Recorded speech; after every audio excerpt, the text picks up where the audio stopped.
Respectfully, the studies don't apply here, because the business figures, along with the studies, could never show the true consumption of hip-hop.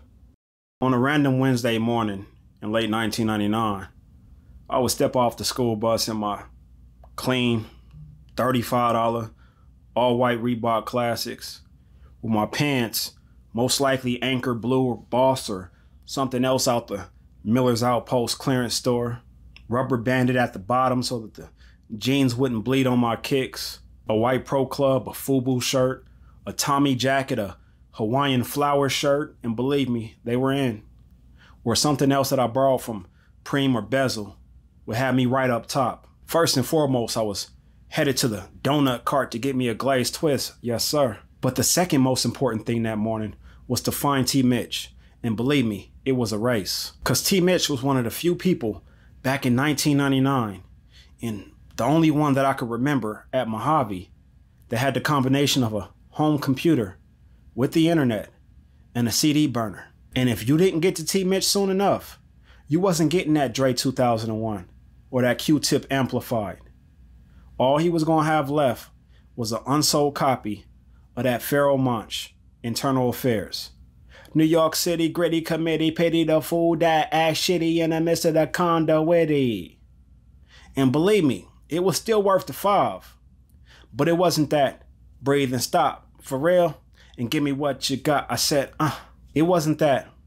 I'm representing for the gangsters all across the world, still hitting them corners and them lolos, girl. It wasn't that. Now you gotta go home and catch Rap City, Hits from the Street, Cedars World, 106 in Parker, TRL to hear that. Now you gotta go home and turn on 88.1, 97.5. Yeah, you gotta tune in to Mike P to hear that. Until the next morning where you did as Aaliyah said and dust yourself off and try again. Cause paying $11.99, $13.99, $15.99, and in some cases $19.99 for an album when T. Mitch could get it to you for the $5 wasn't an option. Rap, a musical form of hip hop, was crowning at the moment. Was no more Death Row. Bad Boy and No Limit was fading quick. But now you had Rough Riders, Cash Money, Murder Inc., Rockefeller, Terror Squad, Slip and Slide, So Def, Aftermath. A bunch of squads led by legendary producers with great artists around them. I can go on forever about the best years that we ever saw from the genre. It was a great time to be alive. I can't even describe the feeling of getting a hold of that fresh copy of the XXL, the vibe, the blaze, and especially that Source, and going directly to the record report to see who was about to drop and how many mics they got. It's one of the ways you knew when albums, merch, etc. was dropping. I spent hours of my life flipping through pages, reading these interviews and looking at these dope Peli jackets along with other brands, Mecca and FUBU and Fat Farm and Rockaware and WooWear and Esco and Echo, tearing out pages and thumbtacking them to the wall. This was the era of jean suits and brand jerseys, which led to a full throwback jersey era. Jordan retros became a thing with the low top 11s, the baby blue and reds, DJ Clue mixtapes and Funk Flex mixtapes and One mixtapes along with the street tours and the shoes to go with that. It was huge. The Blaze battle was on cable. I don't know if it was HBO or Cinemax or it was one of them. With Shells and Idea in the finals, that was the first time I could remember a full-scale rap battle being televised. There may have been others before it, but that's the first one I remember. You had some legendary interviews with radio DJs and TV personalities that played a huge role in hip-hop's growth. Angie Martinez and Funk Flex and Sway and Big Boy, AJ and Free, Big Tigger, not to mention the clubs, the teen clubs, the block parties. All of that was hip-hop, and that's all we consumed. There are so many songs that I hear today that automatically bring me back to the school bus. Like Timbaland and Magoo, Up Jumps the Boogie. Cause that's where I was when I first heard it. I say all of that to simply show how complex and multi-layered hip-hop consumption was back then. And while it's surely different today, it's still very much complex and multi-layered today. We'd have to be extremely naive to believe otherwise. This is why the studies don't apply here. The numbers presented don't matter at all, because there is no way to collect meaningful data for something so vast. What study shows how many 3-year-olds pick up a tablet and click on a familiar icon that looks like this, or maybe this? And remember, this was a children's platform at first, centered around music called Musical.ly. But what study shows how many toddlers pick up that device and click on Sexy Red? Ski yee. I looked for that study. I couldn't find it. But what I did find was a video of toddlers singing it. What's your song? I'm a child, Ooh. Yeah. my red light. No. Go ahead. He is trying to see me, and trying to see me, and he's trying to say what's up. Is there a study that represents them? No, but we can clearly see that it's a thing. How many times do we have to hear a song before we know word for word how it goes? And is it just the hook that we remember? No, we rap that Warren G. Nate Dogg Regulate to and from school. From sample to the end of the beat. I'm talking about we beatboxing. Boom, ch, ba-boom, ch, boom, boom, ch, boom, ba-boom, boom, boom, boom, boom. But that wasn't the only one.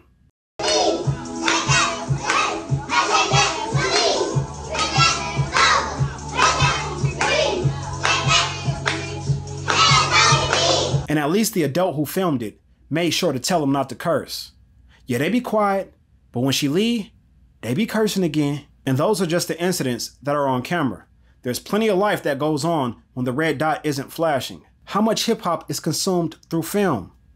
It's the king of the jungle and I can't be tamed. Take you all the way to the millennium brain.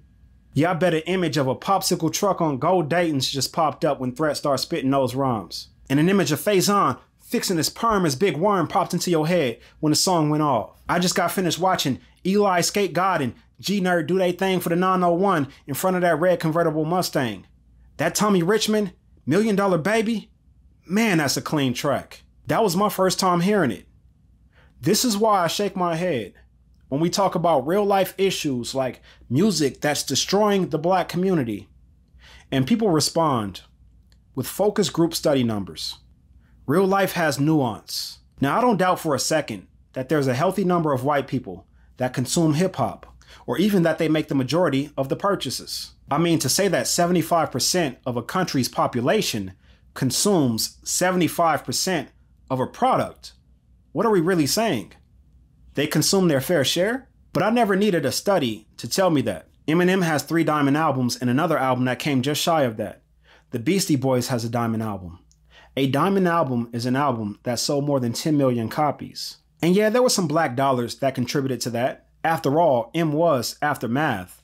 But none of his common top 5 counterparts, Pac, Biggie, Jay, Nas, and later Wayne, sold 10 million single disc albums. That alone would suggest that there's an influx of money outside of our community that is spent on hip hop. What's the percentage that consumes mainstream as opposed to underground? Trap as opposed to drill? What study shows who listens to what in hip hop? What's the breakdown on Kenny Mason, Pooh Shiesty, Ye?